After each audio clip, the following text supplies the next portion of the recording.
महाभारत काल की बात है। एक बार कृष्ण और बलराम किसी जंगल से गुजर रहे थे।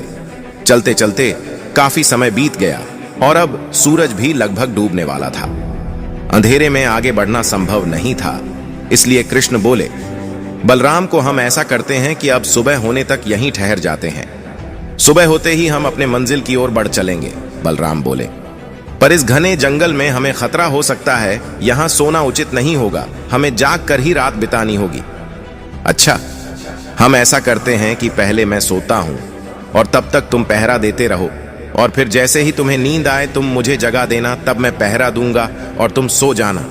कृष्ण ने सुझाव दिया। बलराम तैयार हो गए। कुछ ही पलों में कृष्ण गहरी नींद में चले गए और तभी बलराम को एक भयानक आकृति उनकी ओर आती दिखी। वो कोई राक्षस था।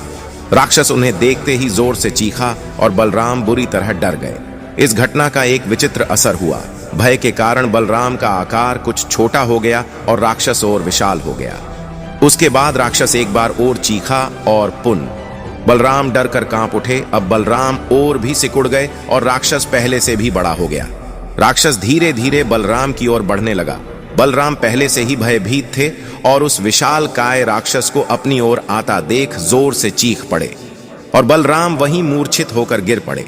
बलराम की आवाज सुनकर कृष्ण उठे। बलराम को वहां देख उन्होंने सोचा कि बलराम पहरा देते देते थक गए और सोने से पहले उन्हें आवाज दे दी। अब कृष्ण पहरा देने लगे। कुछ देर बाद वही राक्षस उनके सामने आया और जोर से चीखा। कृष्ण जरा भी घबराए नहीं और बोले, बताओ तुम इस तरह चीख क्यों रहे हो, क्या चाहिए तुम्हें? इस बार भी कुछ कृष्ण के साहस के कारण उनका आकार कुछ बढ़ गया और राक्षस का आकर कुछ घट गया। राक्षस को पहली बार कोई ऐसा मिला था जो उससे डर नहीं रहा था। घबराहट में वह पुन कृष्ण पर जोर से चीखा, परंतु इस बार भी कृष्ण नहीं डरे और उनका आकर और भी बड़ा हो गया, जबकि राक्षस पहले से भी छोटा हो गया। एक आखिरी प्रयास में राक्षस पूरी ताकत से चीखा, पर कृष्ण मुस्कुरा उठे और फिर से बोले, बताओ तो क्या चाहिए तुम्हें? फिर क्या था राक्षस सिकुड़कर बिल्कुल छोटा हो गया और कृष्ण ने उसे हथेली में लेकर अपनी धोती में बांध लिया और फिर कमर में खोस कर रख लिया। कुछ ही देर में सुबह हो गई। कृष्ण ने बलराम को उठाया और आगे बढ़ने के लिए कहा। वे धीरे धीरे आगे बढ़ने लगे।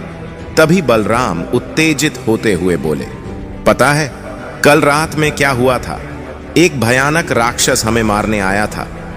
रुको रुको, बलराम को बीच में ही टोकते हुए कृष्ण ने अपनी धोती में बंधा राक्षस निकाला और बलराम को दिखाते हुए बोले, कहीं तुम इसकी बात तो नहीं कर रहे हो? हाँ, ये वही है, पर कल जब मैंने इसे देखा था तो ये बहुत बड़ा था, ये इतना छोटा कैसे हो गया? बलराम आश्चर्यचकित होते हुए बोले। कृष्ण बोले, जब जीवन में तुम किसी ऐसी चीज से बचने की कोशिश करते हो जिसका तुम्हें सामना करना चाहिए, तो वो तुमसे बड़ी हो जाती है और तुम पर नियंत्रण करने लगती है।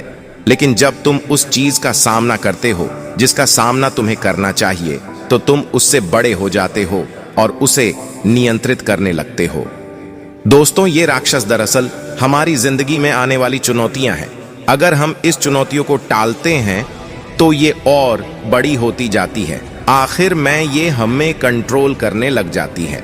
इसलिए हमें इनका साहस पूर्वक सामना करना चाहिए ताकि हम उन पर काबू पा सके। इस प्रकार चुनौतियों का डट के सामना करने से वो छोटी सी हो जाएगी, जिससे हम आसानी से उन पर नियंत्रण कर सकते हैं और सफल हो सकते हैं।